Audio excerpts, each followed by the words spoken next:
Swelling, शोथ की बीमारी, किसी किसी को पूरे शरीर में सूजन हो जाती है, किसी को चेहरे पर सूजन हो जाती है, किसी को पैरों में सूजन हो जाती है, किसी को घुटनों में, पूरे शरीर में कहीं ना कहीं सूजन रहती है।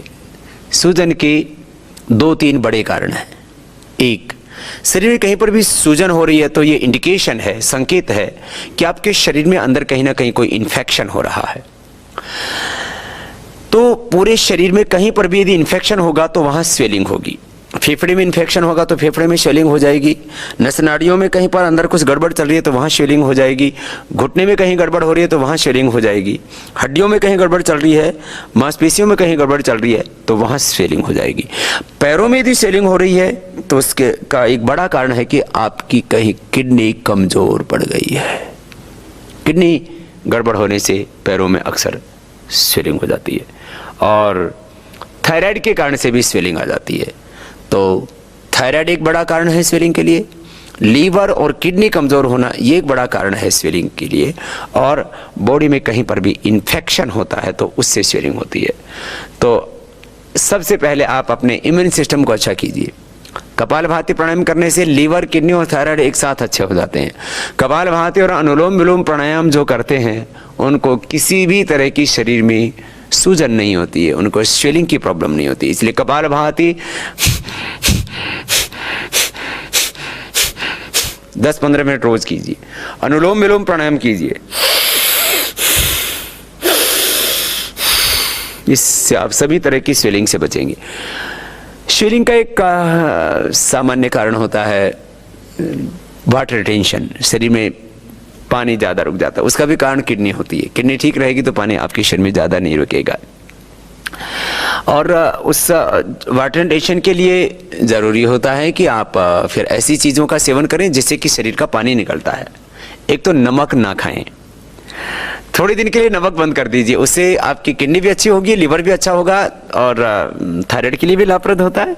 और ख़ास बात यह है, आप जब नमक नहीं खाते हैं तो आपके शरीर का जो पानी है वो एक्सेस वाटर है वो अपने आप निकल जाता है। आप देख रहे हैं जिस दिन आप उपवास करते हैं, जिस दिन नमक नहीं खाते हैं, उस दिन आपको ज़्यादा पेशाब आता है और शरीर पर कहीं पर भी सूजन होगी अपने आप ही खत्म हो जाती है।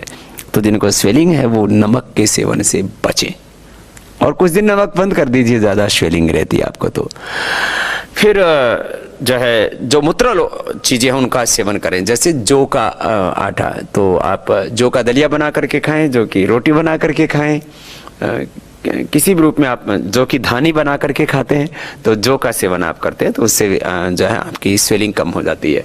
जो भी गोखरू है, पुनर्नवा है, वरुण की छाल है, ये सब चीज़ें आपको पेशाब जो है ठीक से हो इसके लिए मदद करती है।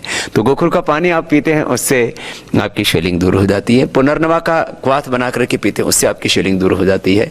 वरुण छाल आप पीते हैं इससे भी आपकी स्वेलिंग दूर हो जाती है। निशोथ है, मकोई है, ये सभी शरीर को दूर करते हैं। पुनर्नवा रिष्ट पीने से शरीर की सूजन दूर होती है। पुनर्नवादी मंडूर 1-1, 2-2 गोली खाने से भी शरीर दूर होती है।